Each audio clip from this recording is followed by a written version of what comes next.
Hello, everybody, and welcome back to the Here For You podcast. Again, as always, I am your host, your moderator, your professional geek, Carlos Parra with Nexus Media Group. And as always, we have my awesome co-host, the busiest lady in Tucson. And so I would like, again, to welcome Dr. Cristi Moore. Thank you for coming. Thank you. I'm happy to be here. Awesome. It makes things a little easier, so we're able to do all this on Zoom. So that is great. I know. It's awesome. Technology. Yes, right. And that's kind of what I wanted to touch base on today is technology. So awesome. I have a pretty funny story about Bluetooth. And so even before the iPhones came out, I had this little phone called the Sony Ericsson. And the Sony Ericsson was a little piece of technology packed into something was about, I don't know, it was roughly about 3 inches by 2 inches. It was this little candy bar phone, and it had Bluetooth, and it was Bluetooth 1.0. And I was amazed by it. I was blown away by it. I could set it down next to my Mac computer, and the computer would read it into the Bluetooth and dial up using its data before there was data. And granted, it was slow. It was still like 56K pages loading, but this was before cell phones were even going, hey, we can charge for this stuff. And it was this wonderful device, but it also had security issues, right? Because if somebody else had Bluetooth and they had it on their phone and they had it on, my phone could see their phone. And then if you're, let's say, in a movie theater, if anybody remembers what those are in today's day and age, but we could go to this movie theater and it would pop up saying, hey, there's a Motorola 123, or in that case, the Motorola Razr, and you could like send messages to them over Bluetooth. They didn't know where it was coming from. They would just see Sony Ericsson 1, 2, 3, 4, 5, whatever you named your phone.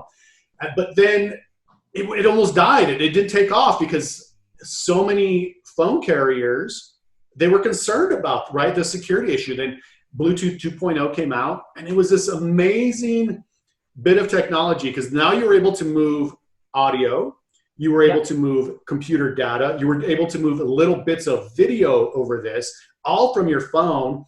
And finally, the technology took off, right? They almost bankrupted the company with 1.0. Nobody wanted to use it, and yet now here we are today. It's in everything, right? It's in cars. You have smart communication with your cars. You have it for, again, remote controls as you're giving presentations, and so it's you now have your Apple devices, right? Your Bluetooth headphones for listening to podcasts and all that. But then it's also now been integrated into Bluetooth hearing aids. Yes. And so and again, which is always amazing to me because it's such a unique little piece of technology that has changed our lives. So can you talk to us and tell us a little bit about Bluetooth hearing aids, the benefits, and where kind of like the technology that's being offered right now through them? Absolutely. So basically we have Bluetooth in just about every hearing aid manufacturer that's on the market right now that we can sell or provide in the United States. And that has made it a really neat feature for being able to give access to more capabilities with cell phones and tablets than we've ever had before. And it's not just in the most advanced hearing aid technology, we now have it available in even some of the basic hearing aid technology. So even if your needs or your budget is restricted, you can definitely have that as a feature. If you have a Bluetooth phone, you can have a hearing aid that will also be compatible to allow you to hear that phone conversation through both devices at the same time. And some where you don't have to hold the phone in front of you and some where you do. But it allows you to have that capability even with just about any hearing aid that you might want to choose in this day and age, which is great.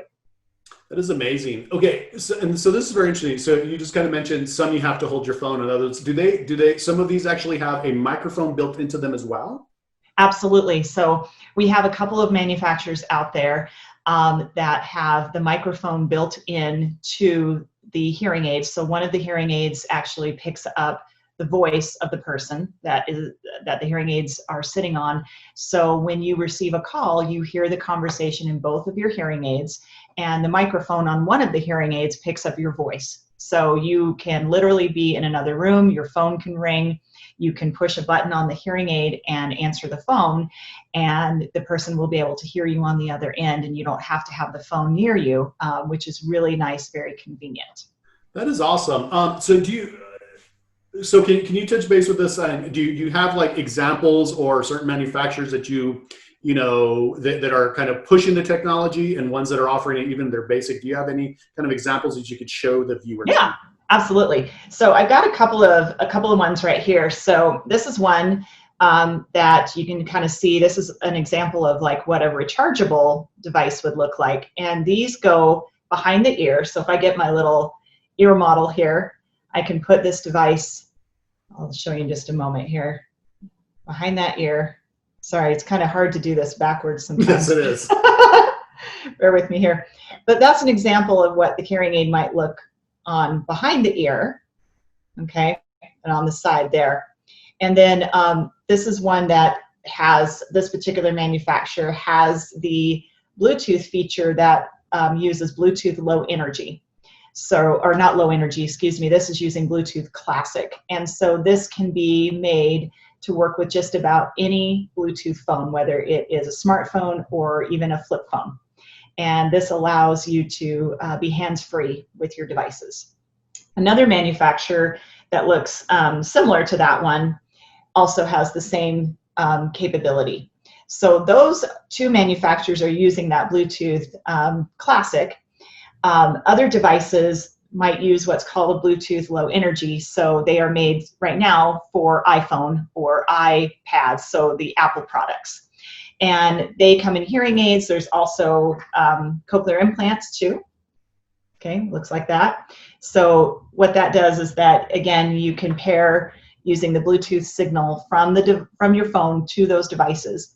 But the downside is you do have to rely on the microphone of your Apple phone. So you do have to hold your phone up like that to talk into it. But you've got essentially a product that has been guaranteed to work with one of the major cell phone makers out there. I mean, everybody knows about Apple. Not everybody has an iPhone though. So that's where manufacturers decided that, okay, we need to start working with other platforms like Android. And so several of these manufacturers have started working with different Android phone makers like Samsung and Pixel to work with their particular operating systems to start being compatible with a direct connection from their phones to the hearing aids. Not all Android phones are compatible yet, but they are working on it. And so if you have an Android phone and it's not one that can have a direct connection from your phone to your hearing aid, there are still devices that you can use. We call them gateways. So something that you might wear clipped to your shirt or around your neck, that it has Bluetooth and will then send the signal to the hearing aids and allow you to be hands-free as well. Oh, wow. Okay. And so, and with this, with the ones that hang, right, as necklaces or any of these assisted listening devices, do they have kind of like phone integration apps, things like that as well? Or are they very basic where, hey, you can hang it and then you just get sound?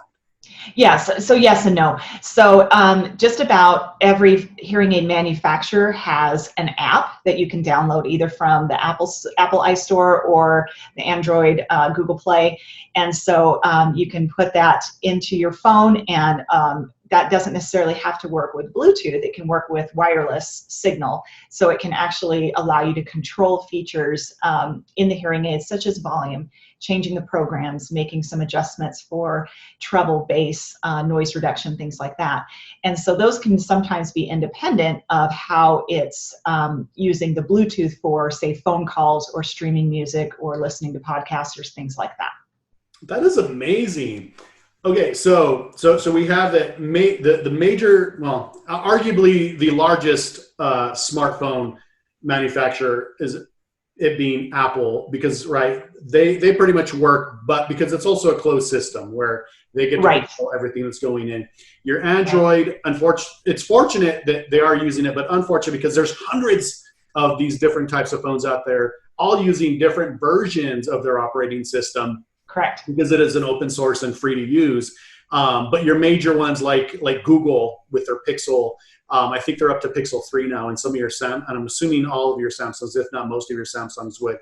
Yeah. However, so somebody doesn't have to say, hey, I got these Bluetooth hearing aids, but I'm on this Android phone. We'll just use LG as an example. We're on this LG phone and it doesn't support my hearing aids, but I really don't want to spend $1,000 to buy a brand new phone. Yes. There is that alternative with the assisted hearing devices. Exactly. And those are going to work with any Bluetooth phone, because again, they're pairing, the device itself is pairing to the phone using Bluetooth.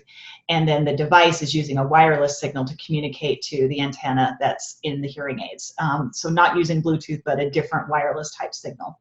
That is amazing. I just love to see how technology is where it's taking people. To be honest, I didn't even know that they were inside the cochlear implants. Like that just opened up a whole new door of that communication, of being able to communicate and send those that.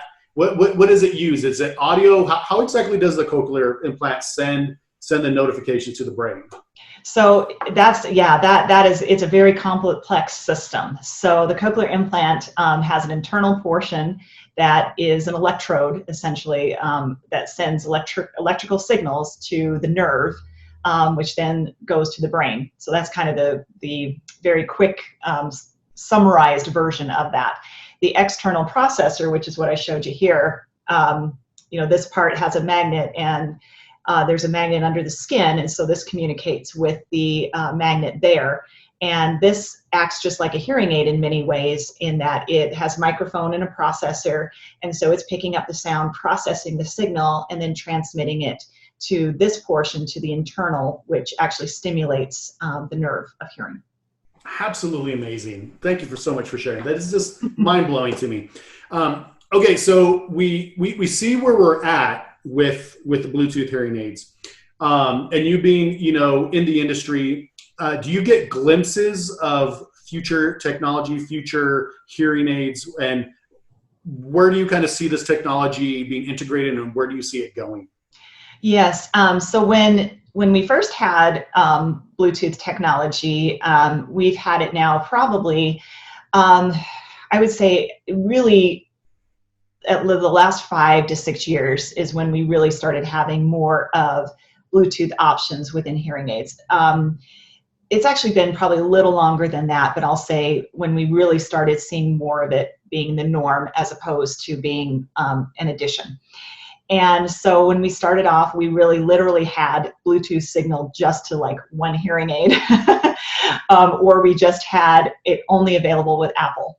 So you could have both ears, but you had to have an iPhone, and there really wasn't another option. If you wanted to have it without an iPhone, then you really only had one ear, similar to the headsets that we had in the beginning, when we would see people just wearing one ear headset, same as what we see today as well. It was only going to one hearing aid. And so we know that, the signal or your processing ability for speech and communication, 2 ears are always better than one. So if you're wearing hearing aids, we want that signal to come to both of the ears, not just one. But then as technology improved, we started, manufacturers started being able to say, okay, we're cracking that code. We're finally got the ability to now stream the signal to the other hearing aid. And so now we have that capability where we're using, like I said, the Bluetooth Classic or Bluetooth Low Energy, which is that 4.0 low energy feed. So I think as we progress into the different versions of Bluetooth, as Bluetooth advances and as the miniaturization in the hearing aids gets better, and they're able to put more technology components on a small little computer motherboard, then I think we'll start seeing even more capabilities with hearing aids being able to pair to not just a phone or a tablet, but to other Bluetooth devices and not have a delay in technology. So I think that's what all manufacturers are working on right now, is trying to figure out how they can be compatible with even more Bluetooth capable devices, and not have a delay from the signal to the hearing aid or the signal coming out of a television or a computer or something like that. And unfortunately, that's kind of where we're at right now. So that's why we have extra devices that we can then say, okay, we have a TV device we can plug in, and then that'll stream Bluetooth to your hearing aid or to your laptop or whatever, landline phone, those types of things. So I'm excited. I think that it's only going to get better. And as we see advances in all kinds of technology, I think that hearing aids will come along with that as well. That is awesome. So one of the biggest things that I'm looking at, and especially for the viewer, is going, if you have an iPhone, you're in a very good position. If you have one of the major Android brands like Samsung or even Google's Pixel, you're in pretty good shape there because you are covered. If you're unsure if you're able to use it, or if you're even unsure if you have an older iPhone, then maybe it's running an older operating system. Yep. Just to make sure to consult your audiologist so you can get the best recommendation on the best device to suit your living, your lifestyle. Exactly. And I will say too, you know, that even though Apple is one of the more recognized brands out there, not everybody has an Apple. And you know, when Bluetooth hearing aids first started coming out, Apple was one of the first ones to get it, but only about 30% of the cell phone users had an Apple iPhone. And so right now we know that more people have Android phones than have Apple phones. So Android actually has more of the market share as far as the type of smartphones or even flip phones that are available. And that's why I think a lot of manufacturers have been working so hard to get their hearing aids to be direct compatible with Android. But like you said, because with Apple, it's iOS. That's their operating system. It's one operating system.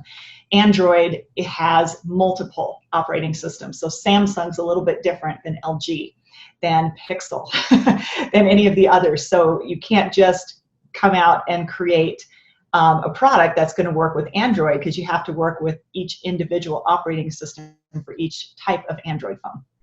Yeah. And again, this is why people need to contact their audiologist so they can say, okay, this is what I have. Yep. Can I use it?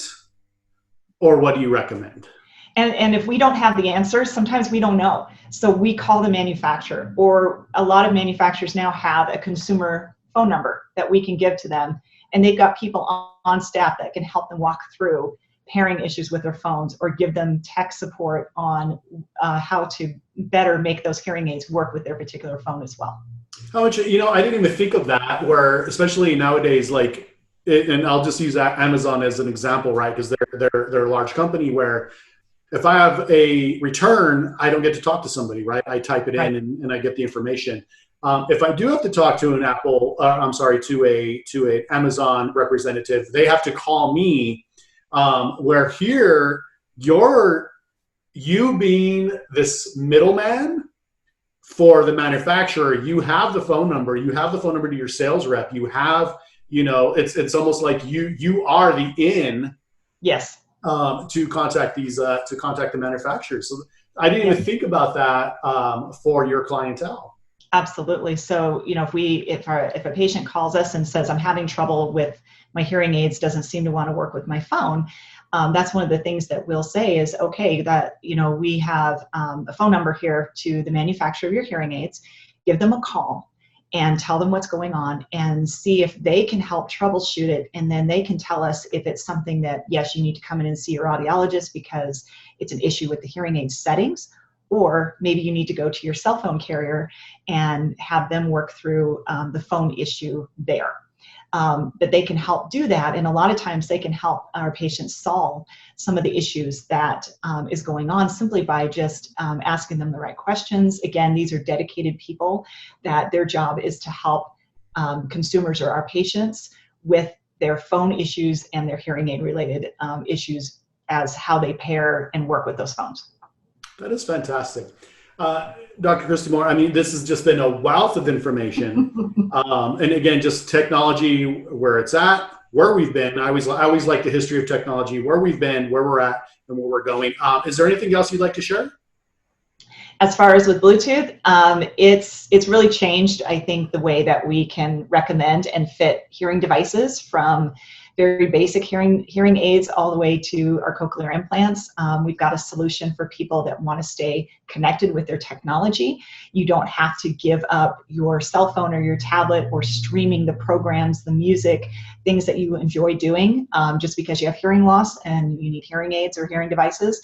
Now we have a solution that can work with just about any hearing device out there. That is awesome. Cristi, thank you so much for your time. Thank you for, again, just educating me and the viewers. It's always a wonderful time to learn so much about the audiology industry. And again, viewer, please like, subscribe, hit the little notification bell down below. Whenever these videos go live, you will get a notification in your email. And again, I'll have a great day, stay safe, and until next time, have a great day. Thanks, bye.